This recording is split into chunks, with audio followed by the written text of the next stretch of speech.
Hello बच्चों, let's see this question. A rectangular vessel of dimension 20 centimeter 16 centimeter into 11 centimeter is full of water. This water is poured into conical vessel. The top of conical vessel has its radius 10 centimeter. If the conical vessel is filled completely, determine its height. Use pi is equal to 22/7। तो यहाँ पे इस question में क्या बोल रहा है कि एक रेक्टेंगुलर वेसल, उसमें पानी है, ठीक। उसके बाद उस पानी को क्या कर दिया, कॉनिकल वेसल में डाला गया, जिसके कॉनिकल वेसल की रेडियस पता है और हमें हाइट यहाँ से निकालनी है, ठीक। तो की कंसेप्ट क्या हो जाएगा इस क्वेश्चन का, अगर हम देखें तो देखिए जितना पानी हमारा रेक्टेंगुलर वेसल में था उतना ही कॉनिकल वेसल में है, ठीक। उसी पानी को डाला गया और कम्प्लीटली फिल हुआ है, ठीक। और ये जो वेसल था रेक्टेंगुलर वेसल वो भी फुल ऑफ वाटर था, ठीक। और यह कॉनिकल वेसल भी जो है कम्प्लीटली फिल्ड हुआ। तो ऐसे क्या लिखेंगे कि volume of water in rectangular vessel is equal to volume of water in conical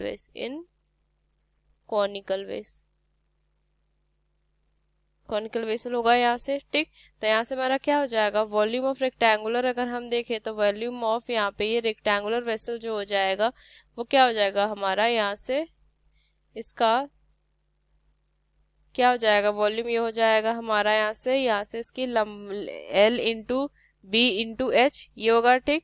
और यहाँ से अगर हम वॉल्यूम ऑफ कॉनिकल वेसल देखें, मतलब कि वॉल्यूम ऑफ कोन अगर हम देखेंगे तो ये कितना हो जाएगा, यहाँ से अगर देखें तो 1/3 पाई आर स्क्वायर एच ये होगा, ठीक। यहाँ से इसको हम H1 मान लेते हैं, इसको H2 मान लेते हैं, ठीक। तो चलिए इस फॉर्मूले को हम क्या करते हैं, इसको की कंसेप्ट को ध्यान में रखते हुए क्वेश्चन को हम सॉल्व करते हैं। तो यहाँ से क्या हो जाएगा हमारा वॉल्यूम ऑफ रेक्टेंगुलर बेस, मतलब कि यहाँ क्या हो जाएगा 20 into 16 into 11 is equal to 1/3 into 22/7 into में आर कितना दिया हुआ है, यहाँ से 10 दिया हुआ है ना, हमारा ये रेडियस का जो हमारे कौन का रेडियस दिया था 10 दिया हुआ है, तो 10 इंटू 10 और इंटू में H2 तो हमें यहाँ से फाइंड ही करनी है, ठीक। तो यहाँ से अगर देखें तो ये हमारा 2 टाइम्स में यहाँ से जाएगा हमारा, ठीक। और यहाँ से अगर हम देखें तो यहाँ से क्या लिखेंगे, H2 is equal to 20 into 16 into में यहाँ से 21 अपॉन में यहाँ से हो जाएगा हमारा 100, ये हो जाएगा यहाँ से 10 इंटू 10 100, ठीक।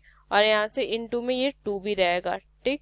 तो यहाँ से क्या हो जाएगा, ये जाएगा यहाँ से 5 टाइम्स में, ठीक। और ये जाएगा हमारा यहाँ से 8 टाइम्स में, ठीक। तो H2 इज इक्वल टू कितना हो जाएगा यहाँ से 8 और ये 168 अपॉन में यहाँ से कितना आ जाएगा 5। तो इसको अगर हम देखें तो 3 और यहाँ से फिर जाएगा यहाँ से कितने 1 जाएगा, ये हो जाएगा हमारा यहाँ से 3 टाइम्स में, तो ये 33.6 आ जाएगा। तो यहाँ से H2 is equal to 33.6 centimetre. तो ये हमारा क्या हो जाएगा, इसका आंसर हो जाएगा, ठीक। और यही हमें यहाँ से फाइंड करना था। तो यहाँ से क्या लिखेंगे, using this key concept we solve this question. Hope you understood it well. Best of luck. Thank you.